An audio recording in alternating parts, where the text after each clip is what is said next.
2014. His funeral services, will be tomorrow, and we'll be lowering our flags in Charleston and in Harrison County in his honor. Pat was a staple. I mean, many folks knew Pat and knew him very well and everything. I want you to please keep him and his family in all your prayers and everything. A good man that served this state and served this state admirably. So, Pat, thank you for your service, and please, everybody offer up their prayers and their thoughts to this great family. We've got Dr. Sherry Young on with us and everything. She's going to talk about healthy habits competition that we're announcing or launching right now. That's a contest this fall to recognize and encourage schools to improve those healthy habits. And we're also, secondarily, we're going to talk about a whole blood program and the success of that. And West Virginia is leading our country in emergency medical care by becoming the first state in the nation to implement statewide rules for delivering whole blood transfers on ambulances. Sherry, you can talk about this a million times better than I, but we're really proud of all the great work you're doing. So Sherry, come on and tell us more. All right, thank you so much, Governor. And we're so proud to be serving under your administration, bringing these great things to the state of West Virginia. So the first thing, I am proud to announce the new West Virginia Department of Health launching the contest known as West Virginia Healthy Habits School Contest. It's a collaborative effort between the Department of Health and Department of Education and Aetna Better Health of West Virginia. Our primary goal of the contest is to recognize and celebrate elementary schools across the state and who are making remarkable strides in improving health outcomes for their students and their communities. The contest also serves to highlight and honor the schools across West Virginia already leading the way in promoting health and wellness. Many of the schools are already implementing health improvement procedures and initiatives. What we want to do with this program is to highlight those and encourage additional schools to make these strides and empower our youngest West Virginians to be healthy, making decades worth of impact. By participating in the contest, schools not only have the opportunity to showcase their existing programs, but they can use their additional support and resources to further enhance their health initiatives. The contest will officially kick off at the start of school this year, and students will have until November 5th to submit their entries. The award ceremony with the top 3 schools being named will take place in December. The schools are invited to participate by submitting a 2-minute video that highlights the creative approach to promoting health and wellness within their school. They can also provide a written summary with this video and just explaining the things that they are doing to make their schools healthier and their communities healthier. The entry form and video submission link will be made available in late August to coincide with the start of the school year. Here's some of the contest details. So the first prize winner will receive $2,500. The second place winner will get $1,000, and the third place winner will get $500. And that prize money is intended to go to further support health initiatives within the winning schools. With that, they can purchase new sports equipment or enhance their playground facilities, as long as they are investing it back into the kids who are doing the great work. The judging will be conducted by a panel made up of representatives from the Department of Health, Department of Education, as well as Aetna Better Health of West Virginia. For additional information and to enter the contest, the schools and interested parties are encouraged to go to West Virginia or wvhealthyhabits.wv.gov. And we encourage all of our grade school participants to submit their entries. We look forward to seeing all the great videos coming forward. Governor, we also have another initiative we want to talk about today, a little bit more somber, but the investments that you have made in our EMS community, we cannot thank you enough. From everything from the call answer the call initiatives and the other things that we have done with EMS. We are proud to be the first state in the nation leading the way in providing whole blood on ambulances. So since November of 2023, Cabell EMS has been providing this service. And as of March of this year, Harrison County is also providing whole blood on ambulances. This is providing essential care for trauma patients and other emergencies that otherwise may not have made it to the hospital to receive care. And so it's absolutely life-changing and life-saving by quickly restoring the blood volume and enhancing the clotting function. So we encourage others to get involved. We can learn more about the program at West Virginia OEMS, but we encourage people to be heroes themselves. While our EMS community are heroes on the street every day helping people at their worst time, people can become heroes themselves by donating the blood that we need to help get to these individuals. And they can do that by going to the Red Cross Blood Donor app or redcrossblood.org to look at donating. Thank you so much, Governor. I hope that was the update that you need. No, Doc, thank you for all you've done and over and over and over. But what an incredible superstar you are, and I'm just really proud to be a real part of it and everything, and just trying to help in every way we can, because at the end of the day, we just make it better. And we've done a lot of stuff together all through COVID and everything else. It's been a real honor working with you.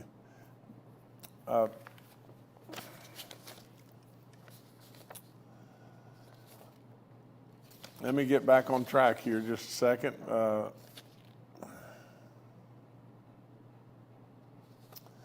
Okay. I've lost my way here. Just stay with me just 1 second. Okay. Today I'm announcing that all these are grants, but here's the neat thing about this. You know, this is the Stop Violence Against Women grant, and it's $1.2 million. It's grant funds to 21 projects across the state.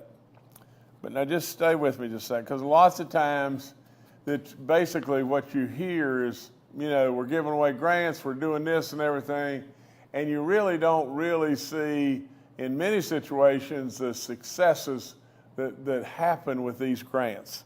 You know, we have this is a SAKE grant, you know, that helps solve sexual assault crimes. And think about this. We just learned about a 24-year-old crime in West Virginia that was solved thanks to this Sexual Assault Kit Initiative, also known as the SAKE grants. You know, so with all that being said, here you have real live information. You know, this grant paid for testing and services to link, you know, this guy, you know, that has been living in Montana for the last few years and everything. And with all that being said, a crime that was horrible, but has been solved by the great work of one of these grants. And so with all that being said, I am tickled to death to announce this $1.2 million for 21 projects throughout the state. It just makes us better. That's all there is to it. It just makes us better. The Division of Corrections is partnering with the University of Charleston. Now, this is neat too, you know, but I'm thrilled to announce a new partnership between the Department of Corrections and the University of Charleston. Basically, what they're doing is, you know, the programs that we've been already initiate, or the initiatives that we've already done, whether they be, you know, better pay, better benefits, you know, but now the University of Charleston is offering up 15 free credit hours, basically, you know, that to encourage, you know, that our Department of Correction employees, you know, in law enforcement can enroll in classes, further their education, further their ability to get even better jobs and everything. This is an initiative that classes will begin on August the 18th, and you know, if you have an interest, please apply and everything. All this just makes you more in need and more desired from the standpoint of your employment all over the place. It makes you better qualified. And with all that being said, you know, I am one that believes this with all my soul. If you work for me and you had a better offer or a better alternative to move on in your life, I'm tickled to death. I'm absolutely the guy that is happy with stuff like that. I have run businesses forever, but I will promise you, if you look forward to goodness for your employees in every way, it makes everybody better. So with all that being said, I truly, let me get my phone here just want to say it, sorry, but I truly, from the bottom of my heart, believe with all in me that it makes us all better. Absolutely, the selfishness that some people may have, oh no, I want to keep everybody right under my thumb because they're doing great stuff for me, it's selfish and everything. At the end of the day, we want people to continue to do better in every way. And so this is just great stuff. Thanks to the University of Charleston, good idea and everything. Really will help our corrections folks. Take advantage. You know, this is about our DMV, and the digital titling that they've got in place and everything. First in the nation again, West Virginia. Great work out of our DMV. First state to be able to digitally title vehicles and everything. The greatest example of all this is, now we're going out and we're continuing to market all across the nation because, we could very well take Enterprise, for instance. Enterprise titles their vehicles here. They license they have a license plate from West Virginia here. Everybody's seeing it. It is a billboard for West Virginia. Not only does it really help us bring in millions of dollars and everything to West Virginia, it's just great work. Great work from our DMV. Okay, now this is really switching channels, but I want to bring you up to date on the early firearm bear season. Let me tell you this, you know that I love to hunt and fish, and with all in me, I know a lot about wildlife and been involved in that forevermore. Our bear population in West Virginia is exploding to the upside and everything. And I'm not sure of all the particulars and everything on how that's all come about, but our bear population is very, very healthy. And this is an announcement that we're going to have an early firearm bear season in West Virginia. There's two different early seasons. One opens on August the 31st to September the 8th in Logan, McDowell, Mingo, and Wyoming counties. The second season opens on October 5th through the 11th, and it's in Boone, Fayette, Kanawha, Nicholas, and Raleigh counties. So good stuff. I encourage you to get out in the woods and absolutely see all this beautiful, beautiful nature that God provides to each and every one of us in this unbelievable state. Okay, it's time to get ready to go back to school, everyone. We know that.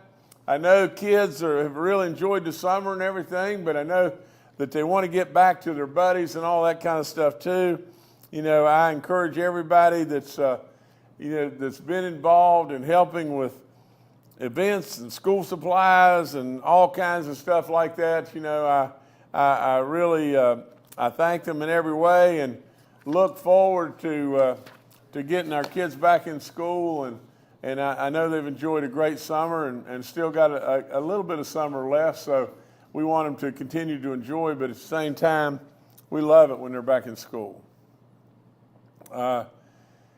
The state of emergency update, in the new grant program, last week I announced that there's a new there's a new grant program to help the public agencies who are getting and distributing water to our farmers. We had a really tough go of it you know, and now that's probably been, you know, 3 weeks to a month ago. And then back on from that, maybe we went through about 6 or 8 weeks of brutal weather if you're a farmer. No rain, absolutely a lot of unbelievable work, you know, as far as feed or taking water to livestock. Crops got just devastated, burned up.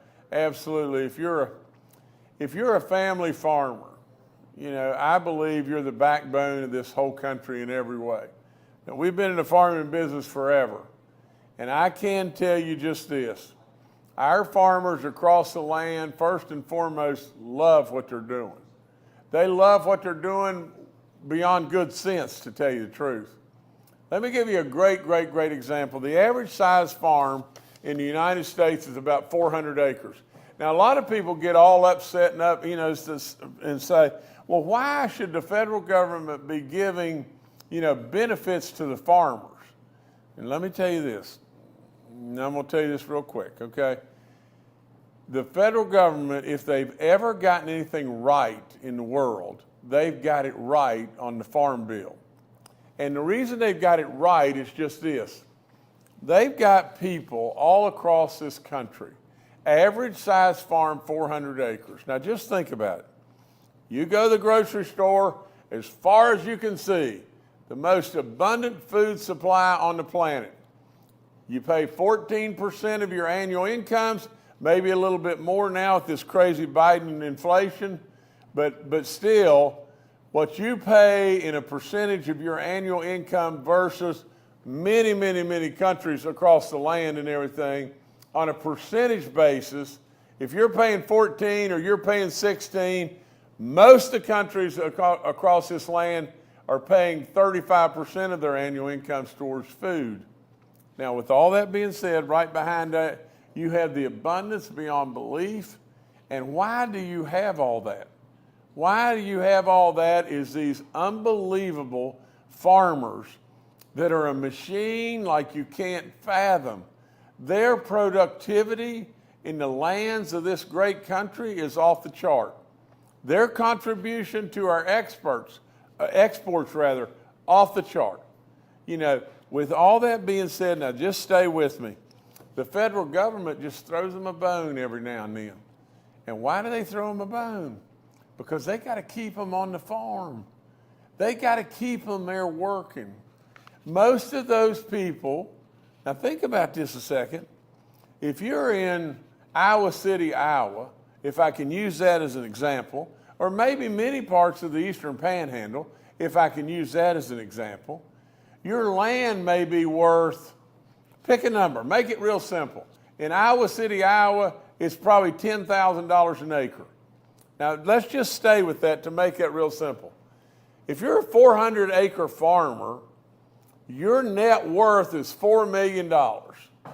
Now, you could tomorrow, if you had that $4 million invested in a money market fund or whatever it may be and get a 5% return on your money, $200,000 a year. In many cases, in many cases, you've got somebody that's driving a 12-year-old pickup truck and they're making $28,000 a year, and they're the biggest and best machine on the planet to be able to absolutely produce more and do more as far as all the productivity, all the different things that they do. It's amazing. Totally amazing. They're making $28,000. They're driving a 12-year-old pickup truck. Tomorrow, they could sell their land, put the money in a money market fund, and make $200,000. Our government knows that, and they throw them a bone because they're the best of the best of the best. And absolutely, the opportunity that it provides all of us, go to the grocery store, far as you can see. Don't ever turn your back on the farmers. What they're doing for this country and for all of us is unbelievable, unflat believable. So always remember them. They do unbelievable work, and they're so unselfish. It's just off the chart. Lottery giveaway. Remember Twin Falls, from the standpoint of that archery hunt and the Whitetail Frenzy folks down there, and that's all I've got right now. That's it. Thank y'all. All right, thank you, Governor. We'll now take questions from members of the media. First up today is Mark Curtis with Nexstar Media. Good morning, Governor and staffers and Dr. Young. I'm hoping Dr. Young is still there because she can address my question. I'm wondering about the larger issue here. I think it's neat you're having this contest, but I think West Virginia is number one in childhood obesity, number one in childhood diabetes, and often we carry these diseases into adulthood. So what is the overall arching goal to try and stem the tide into those two things? And, one of the difficult things with kids is if you try to say, eat this, it's healthy, they look at it and go, oh, yuck, that's going to taste terrible. So there's some convincing to do, I think, in the school lunch programs, whether it's the hot lunch program or the food the kids get to take home, especially over the summer, to make it appealing, to make it healthy, to make it tasty. And again, what's the overall importance of this initiative in this contest, given the high rates of obesity and diabetes in the state? And I'd like you both to address it if you could. Well, Mark, let me go first. I'll just be real brief and everything, but I always blame a lot of this on video games. Long ago, when I was surely in school, I was as skinny as I could possibly be, and I played all kinds of different sports. That's all we did. All we needed in the daylight was a ball. And at night we'd play kick a can in the alleys and stuff like that. And today it's a different animal. That's all there is to it. Kids and all these video games and everything else under the sun. I wish to goodness that we would expand our bands and all the different things where kids are active, all the different sporting activities. And,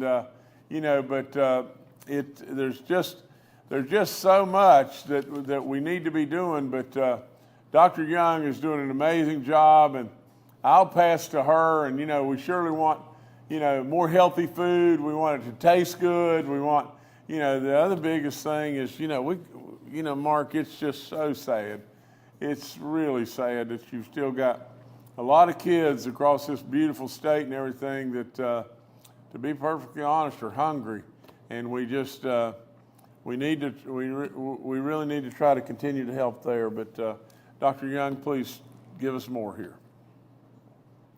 Thank you, Governor, and you're exactly right. And to answer Mark's question, he kind of answered it himself. The fact that we are number one in obesity for children means that we need to act now. It is so imperative that we get the right education and normalize the conversation of healthy fruits and vegetables and fresh produce, and make that part of the conversation and part of the normal everyday health benefits of being a kid.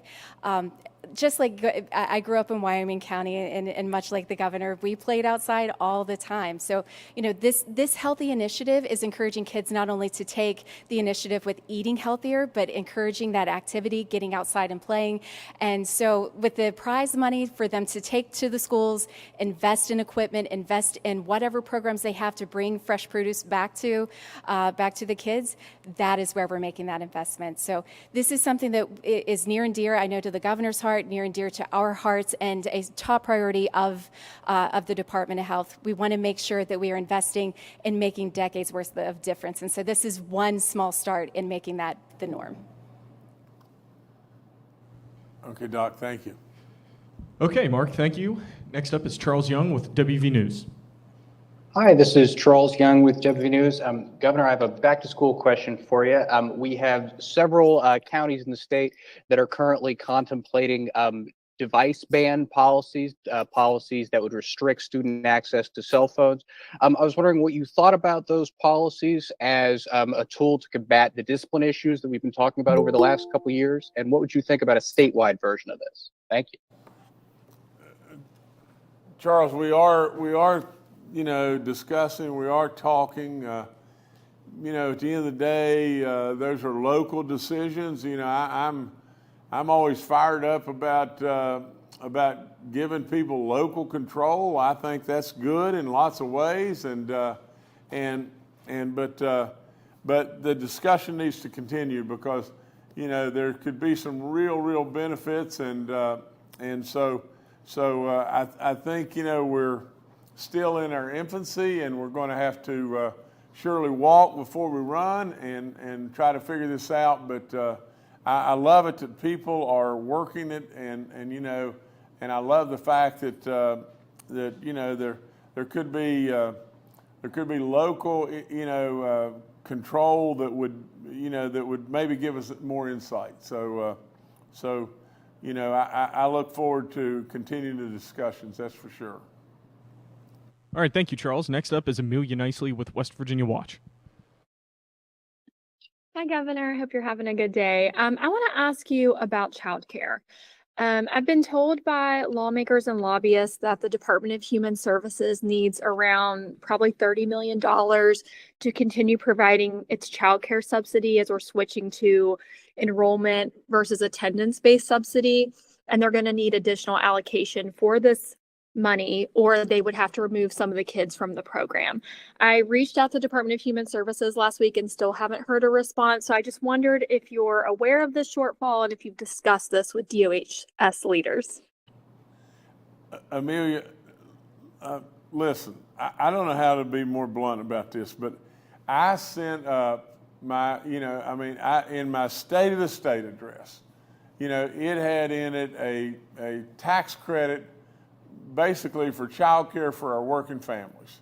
You know, it was minuscule in the whole deal. You know, to be perfectly honest, you've got lobbyists running all over this, the Capitol and everything all the time, and there's issues there. But at the end of the day, we need to do this. And you know, when we come back into special session, we haven't gotten that exactly worked out, but we need to address the child care issue because West Virginia needs young families. I mean, come on. Even the Trump-Vance ticket is advocating for 150%, you know, basically, you know, of the current rate, which, you know, in order to be able to increase our federal child care, you know, federal child care tax credit, you know, so it's a problem. It is a real problem.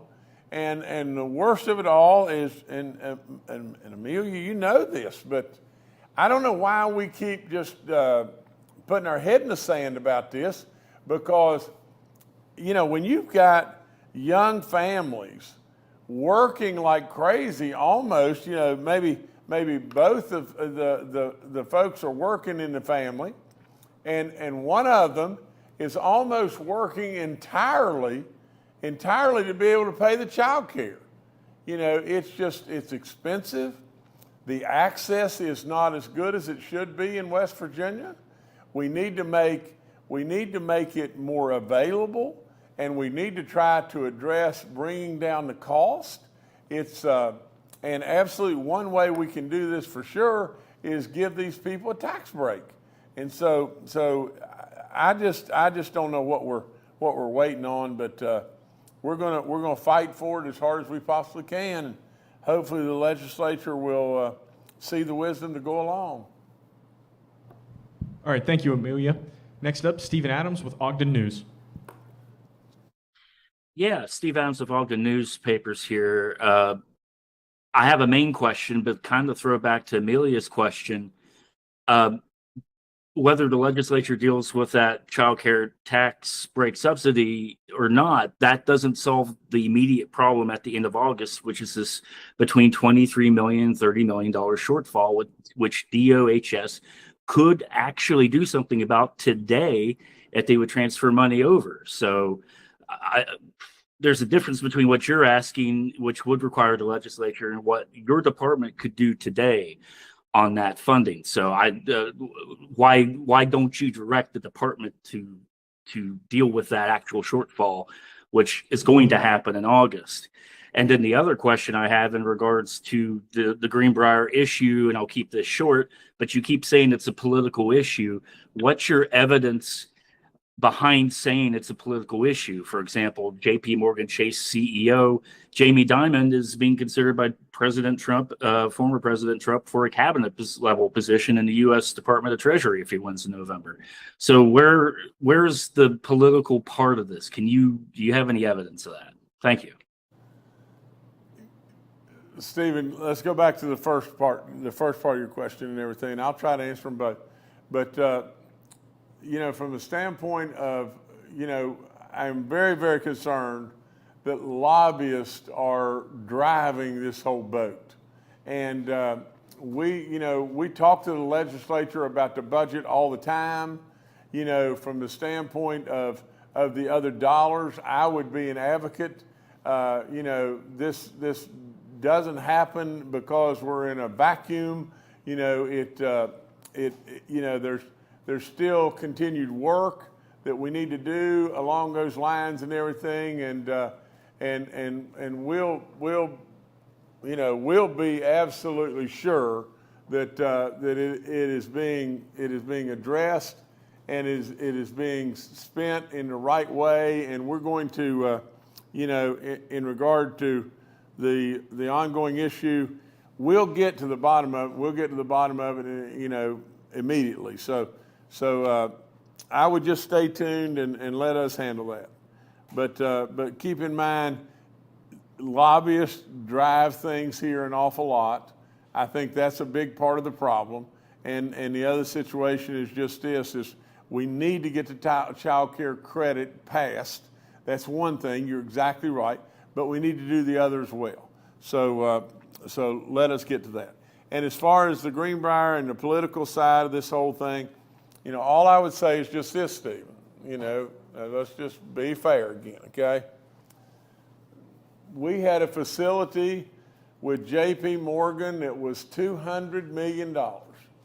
And through time, we paid it all the way down to $9.4 million. Now, that's what happened. That's absolutely it and everything. And that's where we stand. We had an agreement with JP Morgan that we pay them $9.4 million that we were paying on, and everybody just happy as they could be. $9.4 million, we were done. That was the agreement that we had in place with JP Morgan. Now, you tell me. For crying out loud, we had a 15-year relationship. 15 years. Why? Where did it come from? Why in the world? What in the world happened? We were never notified. Carter Bank was never asked about their position. In all honesty, why wouldn't you have asked Carter Bank? If you wanted to sell the note or sell the $9.4 million obligation, why wouldn't you have asked Carter Bank? And I'll bet my life on this that it was sold for significantly less than $9.4 million. How does that make any sense? How does it make one bit of sense in the world? Now, I know all this is complicated stuff, but at the end of the day, it has to be driven by something. It has to be driven by something. With all that being said, I truly do believe that it is a political play. Everybody in the world that I talk to says the same thing. It is a political play, that absolutely here, I'm running for the U.S. Senate, and in all honesty, Stephen, with all that, it carries a terrific burden. I truly believe with all in me, if I'm not running for the U.S. Senate, you'd have never heard about this.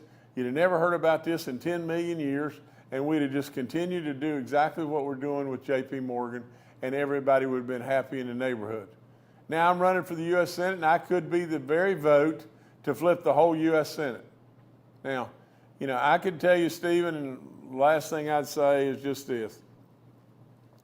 When I walked in the door, this state was in tough shape. And we're doing awful dadgum good right now. And that I've loved everyone, and I've I've had big tears with everyone, and I've prayed with everyone. You know, I've tried to do the right thing every day. I've not taken a single thing. No salary. I've driven over 1 million miles. There's no payment for mileage. There's no insurance. There's no insurance costs. There's no nothing. You know, Stephen, at the end of the day, you don't see pet projects from me. You've never seen that. You've seen somebody who stood up for West Virginia in every single way I can stand up. And I've told you the truth. I'm telling you the truth about this situation right here, and it's a crying, pitiful shame. It is a crying shame that today, when somebody steps up and they're going to try to be a political candidate, they become a target like nobody's business. It's a constant feeding frenzy. But with all that being said, you know, I love what President Trump's doing, and I'll stand arm in arm with him any day. With all that being said, at the end of the day, I can just tell you that I believe with all my soul, all this will get worked out. But if you believe this is not a political play, I think you're crazy. There is no other reason. There's no other reason, you know, and all I would do is just sit back, and when it's all resolved and everything, you know, if in fact it is resolved, and I do believe that it will be, you know, once it's all resolved and everything, I hope to goodness that you'll report that we had everybody all up in arms, and we just kept pumping things, and you know, if you're a sporting club member or you're somebody in the community, you know, that loves the Greenbrier or whatever like that, all we do is just make people more and more and more anxious, and you know, I'm not one that's looking for headlines. I just, you know, but at the same time, you know, if we don't watch out, we make people awfully anxious, and we cause a lot of pain. And at the end of the day, like I said, if this is not a political move, what could it be? I mean, what in the world could it be? I mean, in all honesty, everything was just great in the neighborhood. Honestly, can you just imagine?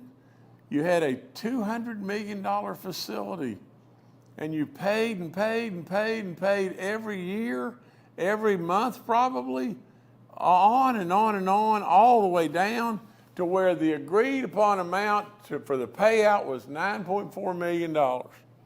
And payments were made in June, significant payments, you know. And then with all that being said, out of the clear blue nowhere, nobody told, nobody nothing. You know, it's not good. It's not good for Carter Bank. It's not good for Jim Justice, but it's way, way, way not good for, you know, the business of the Greenbrier, the people of the Greenbrier, and all the great work they do all the time. All right, Stephen, thank you. Next up is Kenny Bass with WCHS TV, Fox 11. Hi, Governor. Thanks for taking the question. Since you've already addressed the financial aspects of what's been going on, I do want to ask about an event going on this week at the Greenbrier. The Live Golf Tournament is back. Last year, a lot of publicity because Bryson DeChambeau had such a great final round, of course, breaking 60. When you have events like this, and not as the owner of the Greenbrier, but as the governor of West Virginia, can you just briefly touch on how they elevate the state or keep the state in the nation's eye? And these types of events seem to have a pretty positive impact. Well, Kenny, you know, there's no question whatsoever about the positive impacts. And good gracious, you know, I almost think, you know, why in the world am I doing this? I mean, really and truly, at the end of the day, it's, you know, you're constantly going through pause and like, well, what in the world am I doing? And why am I doing this? I mean, you know, when we announced that the Live tournament was coming and the greatest golfers of all time, when we announced that and everything, that we had them in place and everything, in all honesty, we had people basically, you know, criticizing from the media standpoint and everything. Says, well, lives bad, and everything else, and blah, blah, blah, blah, blah. Saudi Arabia lives bad and everything else under the sun. Well, and now, that seems to have passed, and West Virginia has gotten a lot of recognition, and they're now getting a bunch more recognition. And at the end of the day, I do believe that it'll be tough to hang on to this tournament and everything from the standpoint of just the simple fact that they want to move to bigger cities and everything, and White Sulphur Springs and West Virginia is probably not the big city that they're looking for, but we're really blessed to have had them a couple years, and I hope we can continue, but it'll be tough to hang on to them. Kenny, I'd like to add just one other thing, and that's just this, is when we had the Greenbrier Classic or the tribute to the military and everything at the Greenbrier and the PGA Tour there, Kenny, what was the net result of that? The net result of that was it cost me and our family, I think, in excess of $110 million. I brought it to West Virginia. And I brought it to West Virginia because of all the goodness, not only that we have in this unbelievable state. I thought it would surely help the Greenbrier, but with all that, on top of all that, I knew it would really, really, really do good stuff for West Virginia. It's a big price tag. I mean, a great big blow. Along the way, when I decided I was going to run for governor, the state of West Virginia had a sponsorship there, $1,750,000 a year sponsorship, and I absolutely refused to take it. That's all there is to it. I just said, nope, I'm not going to do it. Just like I've done on every single thing that I've turned to here. Without any question, it is absolutely wonderful for Chelsea Ruby and her group to be able to do a lot of great marketing about West Virginia with the LIV tournament here or the PGA tournament here or the New Orleans Saints or whatever it may be. Just think about the things, whether it be NBA teams, it'd be the Cleveland Browns, the Denver Broncos, all the different, Tom Brady and the New England Patriots, and on and on and on. Every single bit of that makes us better in West Virginia. Do you really think that tourism has exploded in West Virginia and done what it's done just because we just showed up and we just rolled off the pickle truck? We didn't do that. We worked it. We worked it in a very, very diligent way and everything, and lo and behold, the results are absolutely right in front of us. Literally, tourism is exploding in West Virginia because we brought people to this great state, and they got to see just how great this state is. And we've done it, whether it be the folks on the rivers or the folks at Snowshoe or the folks wherever, Timberline, all the different places all across this state, Harper's Ferry, the crafts, all the different things. We have absolutely brought people to West Virginia, and they've seen absolutely how great this incredible state is, and lots of good things are coming out of it. Okay, thank you, Kenny. Next up is Beth Sargent with the Gazette-Mail. Hey, Governor. Hey, sorry I missed some of the beginning of the briefing, so I apologize if my question is repetitive. As you can see, I'm here at Twin State Park, who's getting a new swing for the 250th anniversary of the Battle of Point Pleasant. But anyway, so I am on the road, so I do apologize if I missed the question. My question is about the special session. Since earlier this summer at the revenue event, you said you're going to call one. I was wondering, why has that not happened yet? And is there, as of today, a specific impediment or many impediments to that happening? Thank you, sir. Oh, Beth, I'd say it's surely not, a shortcoming on our side. It's just tough to get everybody to agree, when they're not going to be on vacation, I mean, through the summer, it's been really, really tough to get everybody kind of corralled up, a little bit of, herding cats and trying to figure out what to do. But we've got plenty of time, and, we just got to get it done and get everybody together and everything. We'll get it done, but it's just been tough. It's always tough in the summer to get everybody dialed in and to get everybody together. Thank you, Beth. Next up is Curtis Johnson with WSAZ. Good afternoon, Governor. Thanks for taking my question. We are hearing of major changes to the SSAC Quad A classification system, potentially moving several schools to lower classifications. There was already skepticism about the state's move to a Quad A system back in December. I asked you then about the changes, and you said you trusted the SSAC. Now we're hearing a review board see things differently. It's been several months, and football season is right around the corner. You're a coach. Do you still trust the SSAC new classifications? And a side question, we are hearing the changes from the ruling and moving some schools to a lower class may only apply to football. Should that ruling apply to all sports? Soccer and cheerleading come to mind. Well, Curtis, I do trust the SSAC. To be perfectly honest, there's lots and lots of integral parts of stuff that Curtis doesn't know and that I don't know that they deal with all the time. If you were to ask, a coach and you were to ask somebody that's been involved in athletics for a long time, are you happy with this and everything? I'd probably say no.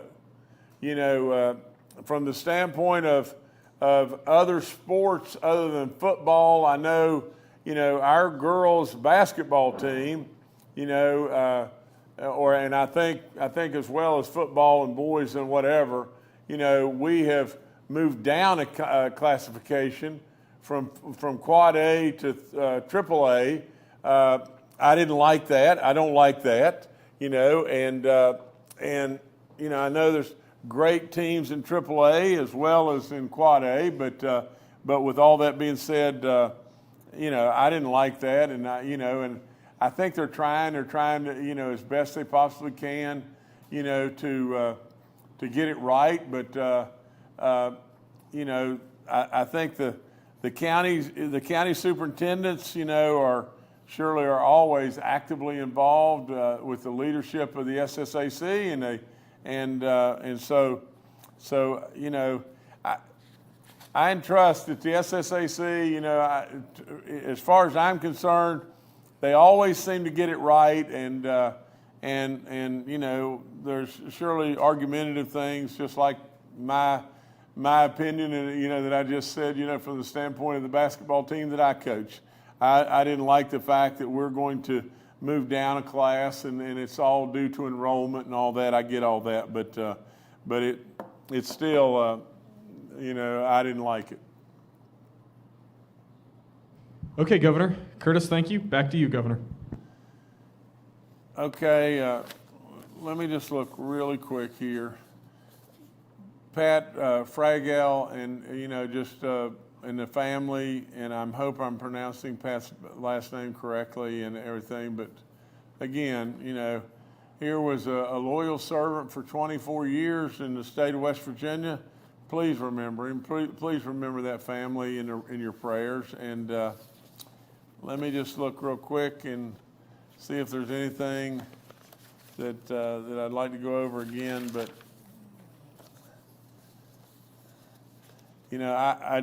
I just say to all the great kids of the state of West Virginia and everything, I know that I know you'd like to have summer all the time, but at the same time, summer would get really boring.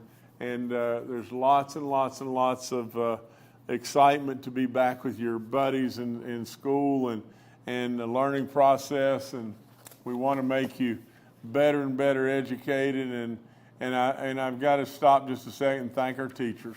and thank, all of our service personnel, our cooks and bus drivers and everything, because what you do in looking out for our kids and teaching our kids is amazing in my book. I got to say this last thing. I've said it so many times, it's unbelievable, but all you got to do, if you're one that hadn't been in a school in a long time, go and talk to the kids in the classes, and absolutely talk to the teachers. And what you'll find is this, as sure as I know my name. You'll find that the kids love their teachers, and you'll find that the teachers love their kids, and you'll find in the community that the community loves its school. And so with all that being said, sure, we can get better, and we can do better and better and better, and we try all the time to make it better. But if the kids love the teacher, and the teacher loves the kids, and absolutely the community loves its school, we got a bunch of good stuff going on in our communities and in our schools. Don't you forget that. And really and truly, I'll just pause just a second to thank Kathy for all the great work that Communities in Schools is doing, and now the therapy dogs and on and on and on. But there's lots of people doing great stuff in our schools. And there's lots and lots and lots of really great kids. And I've yet in my life to see one kid, that absolutely would sit there and say, I wanted to be a lawyer, or I wanted to be a doctor, or I wanted to be, a great welder, or whatever it may be. And I didn't ever have a chance because I was held back and everything, and the school's no good and all that kind of stuff. I'm telling you, if you really want it and you want to want it bad enough and everything, there's absolutely great future and great abilities within our schools right now. So let's just, we've made a lot of improvements in the last few years and everything, and got rid of that crazy A through F grading system and on and on and on. But lots and lots of good stuff going on in our schools in my book. So teachers, service personnel, all you folks that are making it happen every day, and students, enjoy going back to school, and thank you for all you do.